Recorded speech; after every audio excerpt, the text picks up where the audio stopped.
Right, ఇక details చూస్తే నడిగడ్డ మీద గులాబీ దళం గర్జించింది.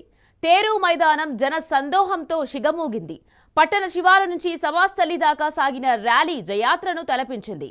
సభలో ఉద్వేగభరితంగా సాగిన కేటీఆర్ ప్రసంగం పిడుగుల వర్షం కురిపిస్తే సభలో జనం చప్పట్ల జడివాన్లో తడిసి ముద్దయ్యారు. ప్రధానంగా గద్వాల అభివృద్ధికి తాము ఏం చేశామో వివరిస్తూ, మరోవైపు కాంగ్రెస్ పాలనలో ఏ వర్గం ఎలా మోసపోయిందో విడమర్చి చెప్పిన తీరు జనంలో ఊపు తెచ్చింది. ప్రశ్నలు వేసి ప్రజల నుంచి జవాబులు రాబట్టిన తీరు జోష్ను తారాస్థాయికి తీసుకెళ్లింది. గంటన్నర పాటు రూతలూగించి ప్రసంగానికి క్లైమాక్స్ దమ్ముంటే ఉప ఎన్నికలకు రావాలి అని చేసిన సవాల్తో గద్వాల్ దద్దరిల్లింది.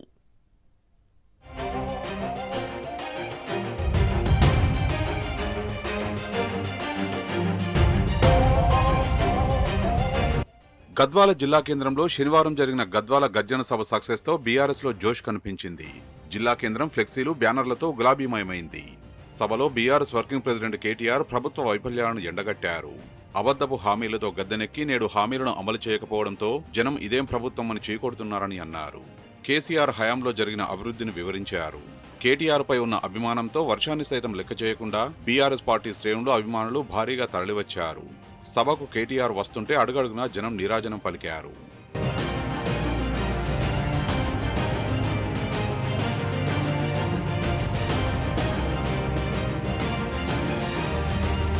గద్వాలకు కేటీఆర్ చేరుకోగానే ముందుగా బీఆర్ఎస్ రాష్ట్ర నాయకుడు విజయ్ కుమార్ గజమాలతో స్వాగతం పలికారు.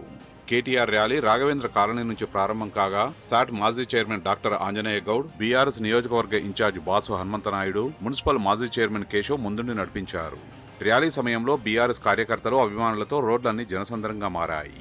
1/2 కిలోమీటర్కు పైగా ఉన్న మైదానానికి ర్యాలీ చేరడానికి దాదాపు గంటకు పైగా సమయం పట్టింది.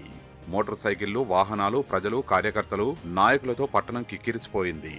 ర్యాలీ మొత్తం విజయోత్సవ ర్యాలీని తలపించింది. కార్యకర్తలు అడుగడుగునా బీఆర్ఎస్, కేసీఆర్ కు అనుకూలంగా నినాదాలు చేస్తూ సభా ప్రాంగణానికి ర్యాలీగా చేరుకున్నారు.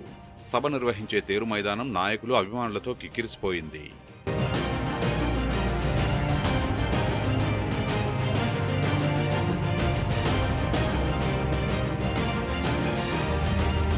కేటీఆర్ రాకతో గద్వాలలోని అన్ని రహదారులు జనంతో కిక్కిరిసిపోయాయి. సభ కొంత ఆలస్యమైనా సమావేశానికి వచ్చిన ప్రజలు సభ ముగిసేంత వరకు అక్కడి నుంచి కదలలేదు. ఈ సభకు వచ్చిన ప్రజలందరూ స్వచ్ఛందంగా వచ్చిన వారే తప్ప వారిని ఎవరూ సభకు తరలించలేదు. కేటీఆర్ వచ్చే వరకు పార్టీ నాయకులు, అభిమానుల్ని, కళాకారులు ఆకట్టుకున్నారు.